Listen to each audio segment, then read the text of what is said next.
thought I would just show what we've been doing. So I was just trimming back all of the brambles here. This is the area that I want to do the raised beds. So one there maybe, one over there, or maybe one in the middle. Not quite sure of design, and have them as raised sleeper beds.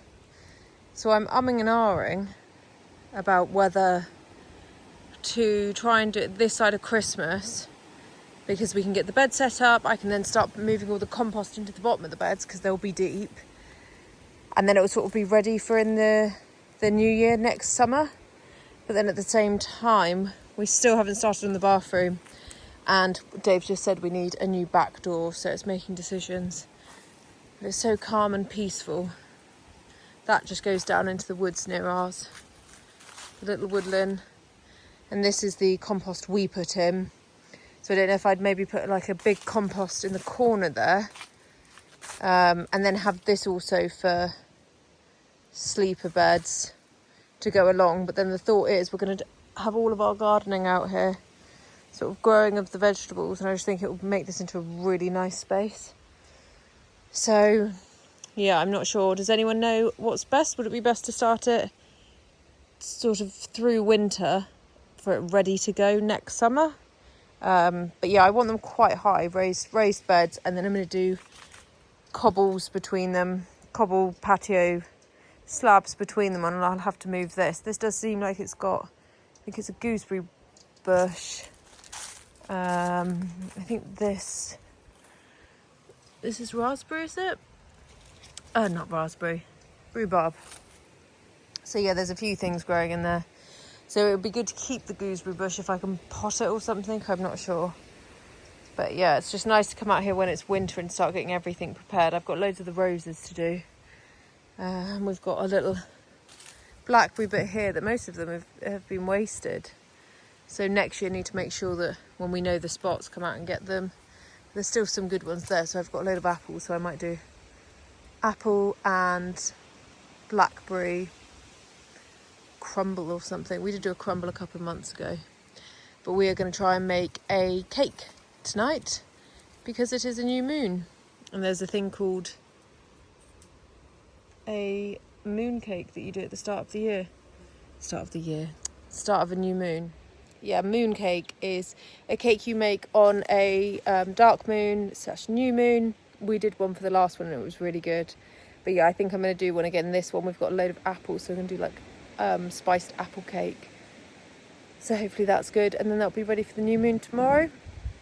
And then I don't know if it actually changes tonight. I need to look into it. But get our telescope out. It looks quite overcast, which isn't very promising. But it's always the way, isn't it? Still got to celebrate them. It's a nice little thing to do to symbolise the start of a new moon. So I'll put a picture here of the cake at the end if we do it. So we made the apple cinnamon moon cakes. Well, moon muffins, really. Moon muffins. Arthur helped. Dave helped. It was a teamwork. And look how good they look. They smell amazing. They're for apples from Auntie Emma's garden. Well, Dave's sister's garden. But yeah, and now we're just preparing some tzatziki for our shawarmas. Well, tzatziki's there. And then we've got some shawarma. I'm going to mix the chicken into it. So yeah, these are the moon cakes. Apple and spiced cinnamon. Is it cinnamon?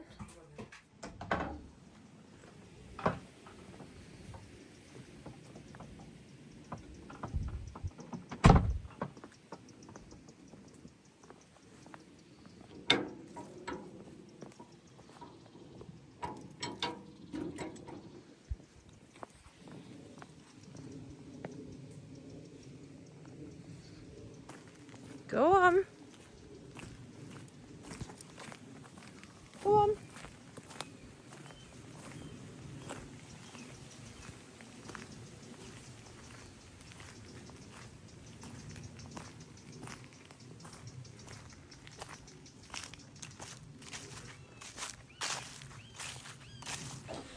So we've realised that there is a few hazel trees down in the woods near us.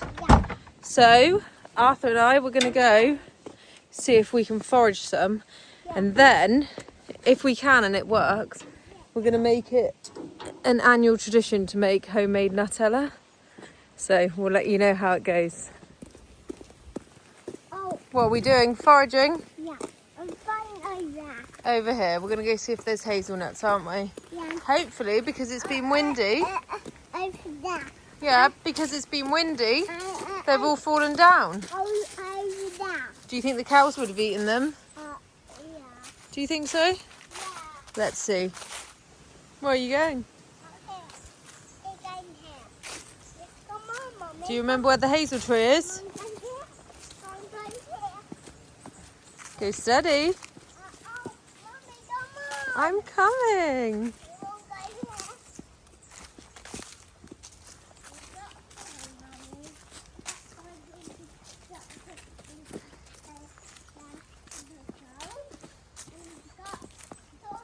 We won't go here. Right, I'm pretty sure last time, Arthur, this here was a hazel tree, was it?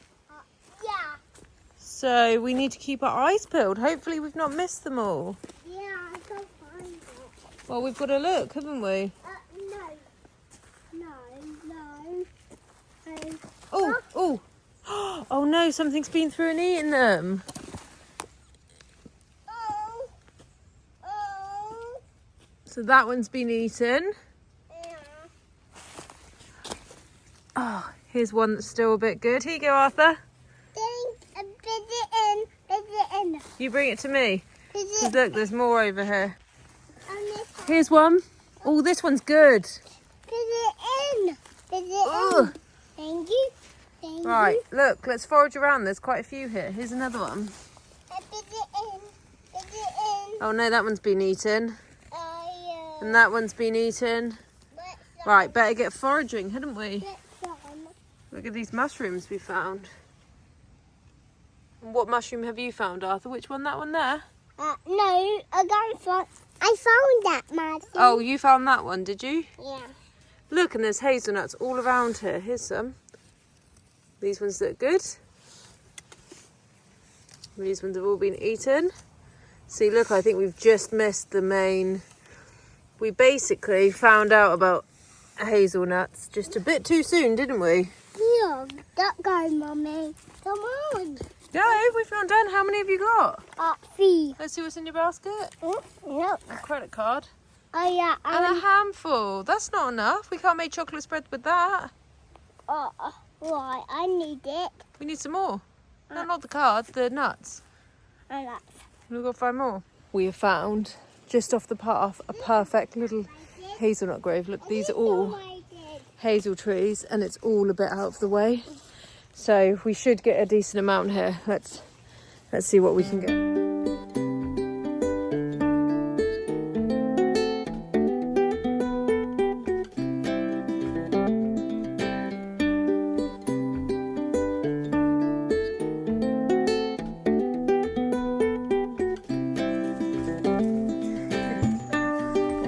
Great place for him to grow up.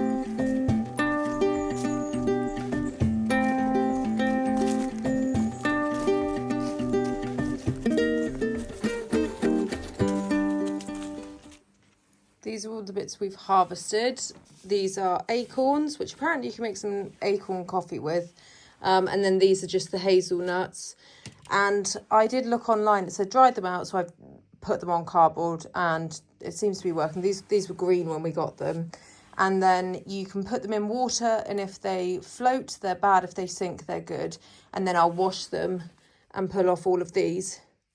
But with the hazelnuts, we're hoping to make Nutella. And then these, apparently, you can make either flour or like a acorn coffee. So I will keep you updated.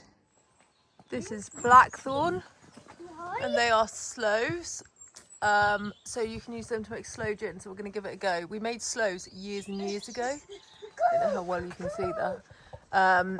Sloe gin years and years ago, but I haven't done it for a while. And I looked online, and one advice said to wait until you have the first frost so you don't have to pick them. These ones don't look that great now, but let's give it a go and see. Oh, and look, some blackberries. They came out so early this year. So that's blackthorn again, which I've just got some sloes from it.